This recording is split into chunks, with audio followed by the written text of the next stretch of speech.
Hi, everybody. This is Teresa Romero, President of the United Farm Workers, and I have the pleasure to have with me today Cristobal Alex. Cristobal was one of the founders of the Latino Victory Fund, an ambitious effort to build Latino political power. And currently, he is an advisor, a senior advisor for Vice President Joe Biden's campaign. Thank you, Cristobal, for being here with us.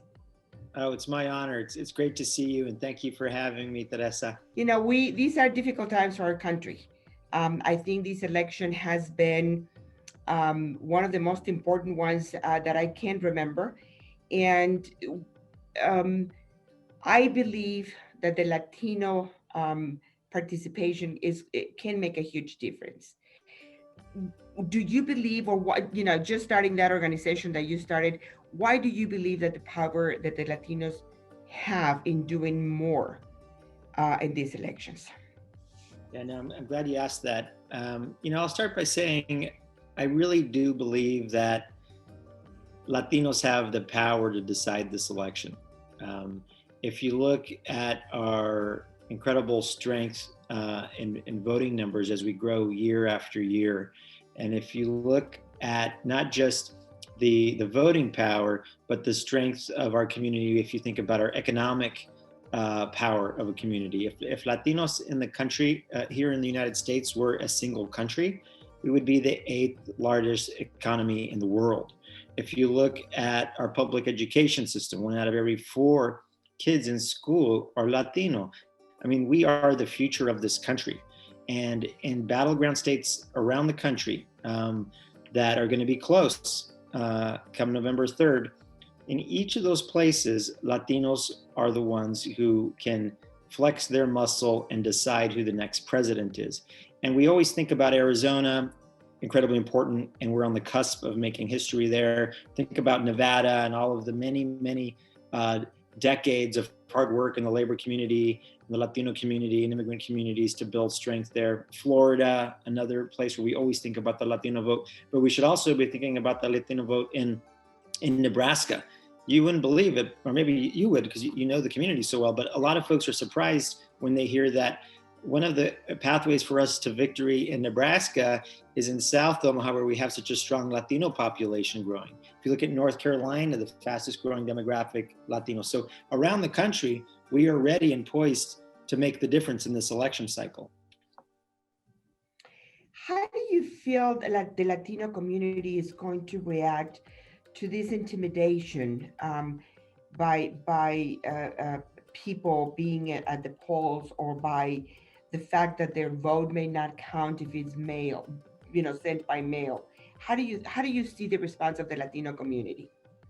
Look, what we're seeing already around the country is record enthusiasm in the Latino community. In my home state of Texas, in my hometown of El Paso, first day of early voting, there were lines, significant enthusiasm. It's estimated that over 1 million people have already voted the first day of voting in Texas. And it's not just in Texas. If you look at Virginia or in other places, Latinos are showing up in huge numbers. And they're also mailing their ballots in huge numbers. And our thinking here is the election, and we've had elections in challenging circumstances before. We've had an election during a civil war. We've had an election during a pandemic in 1918. We've had an election during world wars. We expect this to be an election where you need to be safe, you need to make a plan to vote, and you need to vote early. Do those things and your vote will be counted, and you can be very proud of it and know that you're voting for your family, for your community, for your future. When it comes to in-person voting, there's been a lot of press lately about how there might be some weirdness at the polls, that there may be some poll watchers and others that may have a different perspective or worldview. Put that aside. Your vote is your voice. You have a right to vote. Assuming you need to make sure that you're registered first. Make sure you're registered to vote, and get in there and do it, because it's our duty to our family, to our future. So there have been folks in this country's history who've died for the right to vote, who've gone through so much to be able to vote. And so I'm not personally, when I talk to my family, I talked to my mom about this the other day. We as a community have been through a lot, and we're gonna keep pushing and marching to the polls, and we're not gonna let anybody intimidate us. And I'm very happy to hear that, because when you watch the news, they show things that they're I'm afraid would discourage people from voting. But the results that we're seeing and the lines that we're seeing, it's completely different. Right. He, Joe Biden is talking about Build Back Better, and we represent essential workers here at the United Farm Workers. These are workers that work day in and day out. They have not stopped during the pandemic. Here in California, they continue to work when the temperatures are above 100 degrees. And many people, I think, in Washington who are not dealing with this type of work day in and day out, do not understand the sacrifices that farm workers are making to put food in our tables. So, what are the beliefs about Biden? Um, Not more than beliefs, the possibilities that Joe Biden would have more Latinos in political positions that can support our community and that can support the agenda for an immigration reform. No, that's a great question. Look, I'll start by saying, you're I can assure you that Joe Biden understands just how important essential workers are to our country, how important farm workers are to our country.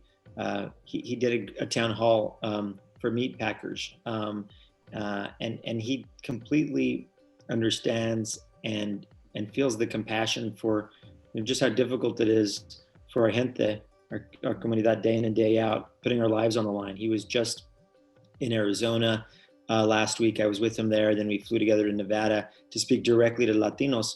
And what he said was, and it's true, Latinos are 3 times as likely to get COVID and 3 times as likely to die from COVID. But it's also true that one of the big problems we've got existed before COVID, which are these systemic inequalities that impact our community, right?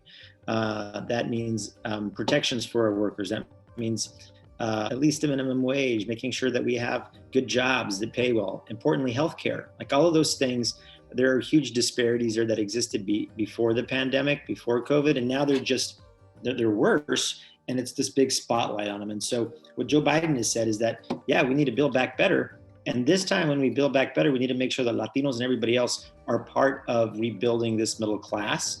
And it means that we need to do things like make sure that if you're an essential worker, that you're paid like an essential worker, right? That means getting more money. That means getting greater protections. That means not being put in unsafe conditions. It means making sure that you have personal protective equipment. And that's just the beginning, right?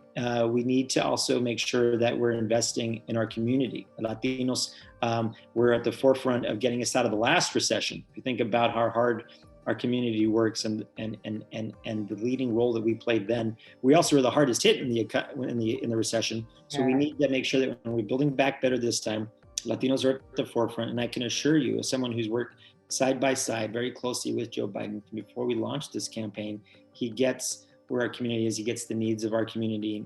We will never have a better friend in the White House than Joe Biden. To your point about representation, he also told me from the very beginning of this campaign that he wanted to make sure his campaign reflected the diversity of the country, and should he be lucky enough to be president, that his government does. And he follows through on that. If you look at some of the incredible staff that we've brought in to this campaign, including folks like Julie Chavez Rodriguez, if you look around the campaign at every level, we have all stars in these positions that are helping lead important programs, that are helping lead our messaging, that are helping our budget, and importantly, helping our draft policies, because at the end of the day, what we need to do once we get elected, knock on wood, with the help of our gente turning out in record numbers, we can then get to the hard work of making sure that we turn these policy proposals into laws, including, as the vice president has promised, on the very first day, introducing immigration reform with a pathway to citizenship for the 11 million undocumented in this country. He's committed to putting real political muscle into that. Thank you, thank you. And we have been working in different states, Cristobal, and we have encountered people who have come upon some websites where obviously it is very obvious from the comments that they made that there is a lot of misinformation there, that they Right. have read, and there are some Facebook type things, pages where they are reading things that they're discouraging from. Uh, they don't want to vote for Trump, but they have even made the comment that the people are going to leave it blank.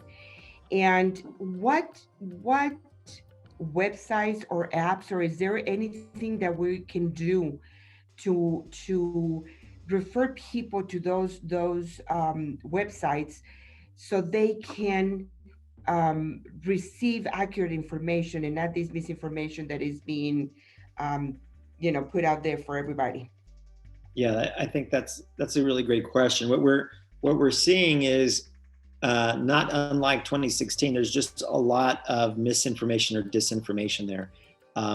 You can imagine where that's coming from. It's scary. There are efforts underway to try to undermine faith in our democracy and get people to believe things that aren't true, and really with the idea that they would stop people from voting at all. Remember, we're going to win this election if more people turn out to vote. What the other side is trying to do is get people not to vote. And so part of that is this disinformation. And what I would suggest you do is first, sign up with us. You can text todos, TODOS, todos, to 30330. 30330, and go to our website and sign up there. We need all the help we can get in a number of areas, but you'll get the truth and real information from us and from other reputable sources. So that would be the first thing I would say. And I would also urge you. A lot of folks get information on Facebook, on social media. If you're seeing things, and I do this. My mom is the eldest of 10. She had a big family. Came from Zacatecas. Migrant farm workers, El Paso, and we have big families, and we, all of us have a tia. I have my crazy tia. She may try to post some stuff on Facebook, and sometimes you got to tell her, like, okay, that's not true, Beatriz. Try something else here. This is what's really happening. It's on all of us to help with that, right? Yeah.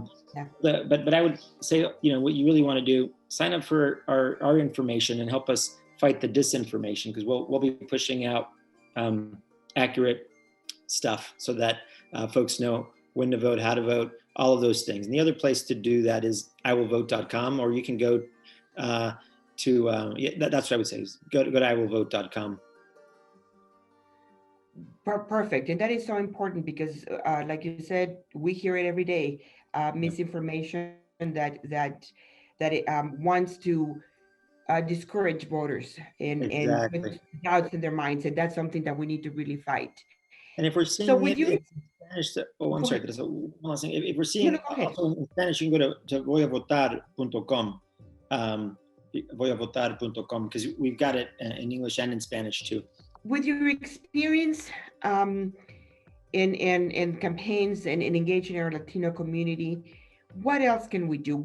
How can we be helpful, not only the UFW, but our members and our communities? What is it that we can share that we can motivate others to vote and exercise their right to vote, not only for themselves, but for our entire country and our entire communities? Well, firstly, I would just say to start by doing what you've always done as a union and as a movement, which is fighting for justice, fighting for our community. Voting, as you know, anybody, is just one part of this virtuous cycle that we've got to do and part of organizing, right? And that's how I think of this election. It just so happens, and I know people get tired of hearing this, it really is the most consequential election of our lifetimes. If you think about what's at risk here, you've got Donald Trump, from the minute he came down that escalator, calling us rapists and thieves, attacking people of other faiths, attacking women. Once he became president, doing things that we never imagined possible, pardoning Sheriff Joe Arpaio, America's most famous racial profiler, abandoning Puerto Rico in the greatest time of need after Hurricane Maria. The worst thing I could have ever imagined, separating moms from their babies at the border, in my hometown of El Paso and in other parts of the border region. And it's just, we just can't have that another 4 years that it will tear us apart. And so there's nothing more important that we could be doing right now than what you're doing, Teresa, what the union is doing, standing up for our community, standing up for our rights, and then obviously voting and making sure that you have a plan to vote, that you're getting your familia and your friends out to vote.